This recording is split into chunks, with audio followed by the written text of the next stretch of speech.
Hello friends, myself Advocate Deepika.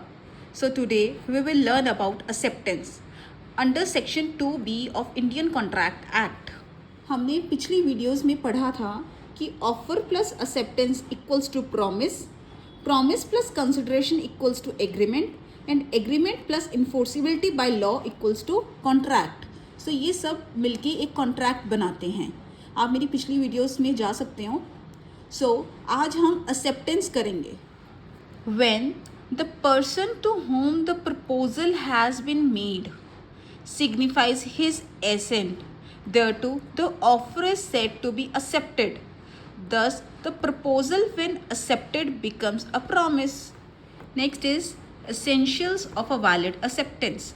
First is acceptance must be given by the person to whom the proposal is made. An acceptance to be valid must be given only by a person to whom offer has been given.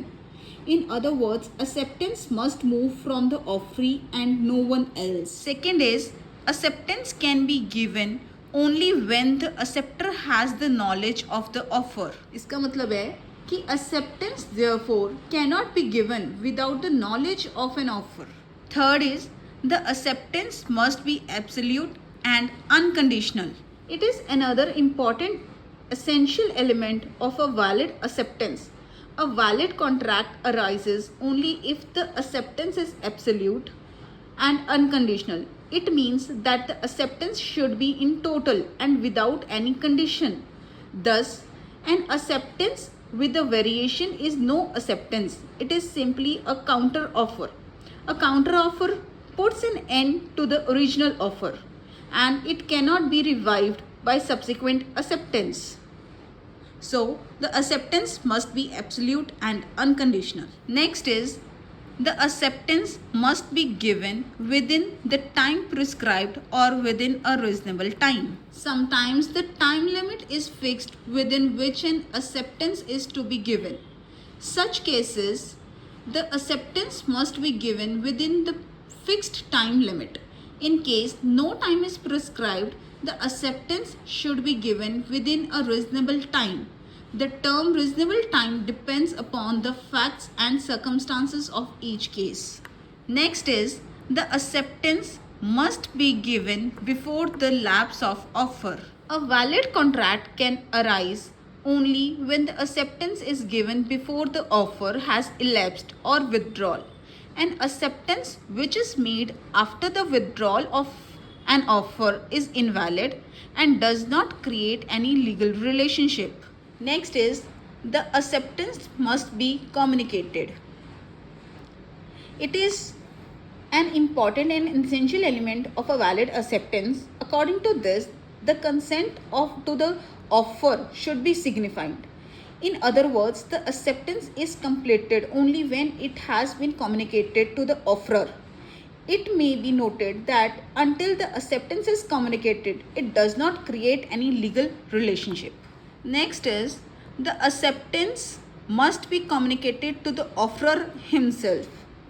A valid contract arises only if the acceptance is communicated to the offerer himself.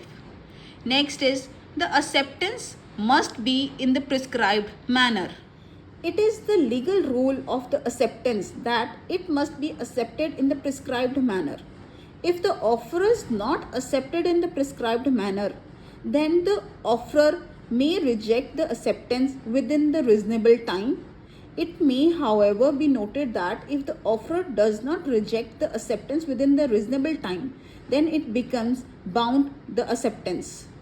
Next is the acceptance must be given in some usual and reasonable manner. It is another important legal rule of an acceptance that where no mode is prescribed, acceptance must be given in some usual and reasonable manner. Next is the acceptance must show an intention that acceptor is willing to fulfill the terms of the offer.